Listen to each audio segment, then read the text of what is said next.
late na ako sa meeting ko eh.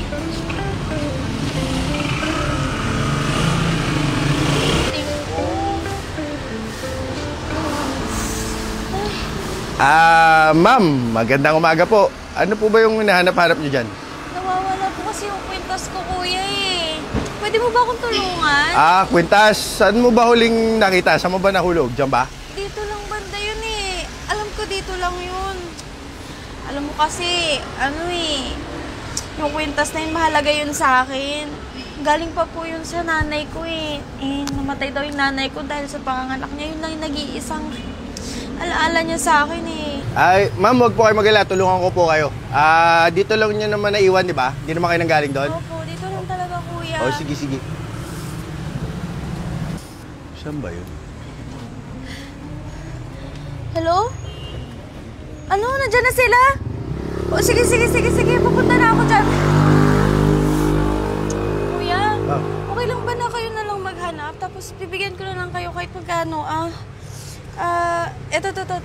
Ito yung itsura ng kwintas ko, kulay black pala. Oo, sige. Opo, ito po, Oh. Wait lang. Ito, kuya. Ito muna, paunang bayad ko lang yan sa'yo, Bibigyan kita ng 30K kapag nahanap yung kwintas. Mahalaga kasi sa akin talaga yun, kuya, eh. Naku, ma'am, ang laki naman nun. Kahit ito. Ma'am, balik ko na po sa inyo. Wag na po. Hindi na po. Mas mahalaga po yung kwintas na yun, kuya. Pero kailangan ko na po magmadali kasi. Sige na po, kasi yung meeting ko, eh. Pwede bang yung number ko lagay ko dyan sa phone mo, ha? Para pag kung mahanap ko. Sige po. Yan, Manong Berto, ha? Okay. Tatawagan kita, kuya, kagad, ha? Oh, sige. Pag nahanap ko. Okay. Sige, thank you. Salamat. Ganda nung taon ko, kumita pa ako. Lang yan, 30 mil din pala yun. Parang 4 na sahod ko din yun.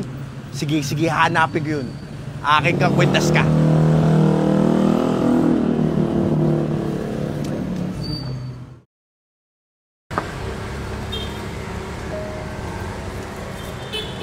Ganda nito,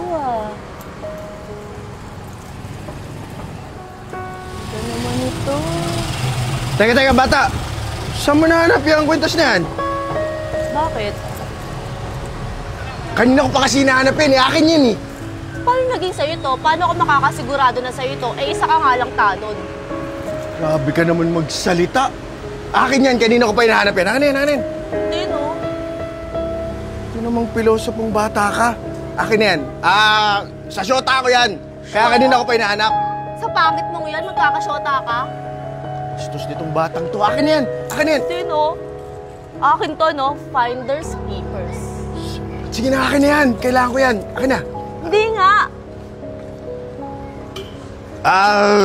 Sige, babayaran ko na lang. 100. 100? Oo! Mo naman?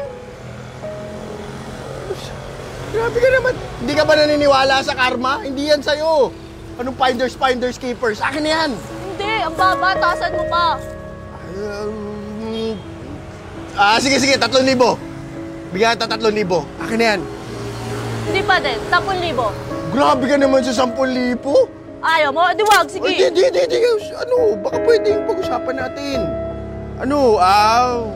Saglit lang ha. Check lang ako. Magkano yung meron ako ha? Sige. Titigil.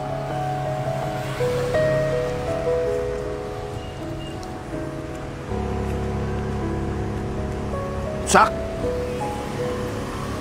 Tagal naman yan. Sakto, ayun okay na to. Sige na, tanggapin mo na. Ano yan? Para may onting extra rin ako para sa tuition ng anak ko. Ayan. Sige na nga. Ano? Yun. Ayos yan, ha?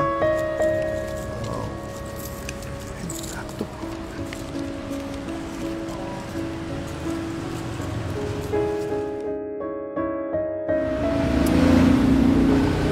Te, hindi ka pa dyan?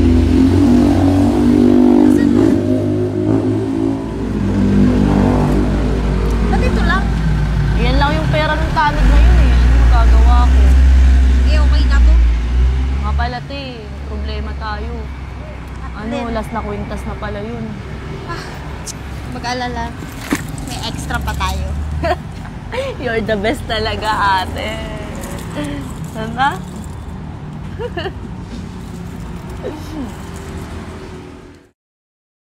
Ay, buti na lang talaga. Nakuha kita dun sa gahamang bata. Kahit na medyo nalagasan ako ng pera, 30 mil din yun. Tumawag ka na ate, please. Tumawag ka na. Ay, Chip, kamusta po kayo? May paglilingkod po ba ako? May nakita ka bang ganitong dalawang babae? Teka Chip, bakit mo sila hinahanap? Ano to scammer to magkapatid na to Ho? Scammer? Paano naging scammer yan? Kaganda-gandang babae, oh. Ito, mga manluloko, scammer modus. Ang ginagawa nila, mayroong darating na isang babae. Ngayon, magpapanggap na nawawala yung kwintas niya na nagkakahalaga na 30 mil. Tapos mamaya papahanap niya yon. Pagkaalis nun, biglang dadating yung nakababata niyang kapatid. Ang gagawin niya naman, magpapanggap siya na meron siya napulot na kwintas, tapos ipapabayad niya ng 10,000. Akala ko pa naman. Totoo ba yan, Chip? Grabe naman yan. Langiya, akala ko. Nandito yan kaninang hapon, nandyan yung dalawa. Teka lang Ang dami mong sinasabi. Bakit? Nabiktima ka ba nila? Boss, kaninang umaga, yung dalawang yan, yung hindi ko naman alam na scammer, binigay ko yung kalahati ng sahod ko. Ito yung sinasabi mong kwintas. Akala ko pa naman, kikita na ako ng 30 mil. Talagasap, kawawa. Paano yung anak ko nito? Siguro manyakis ka, no? Nanilip ka, no? Naman, lagot ako nito sa misis ko. Sumama ka saan sa station. Report natin yan. Sasama. Sa'yo na lang to, boss. Sumama ka na!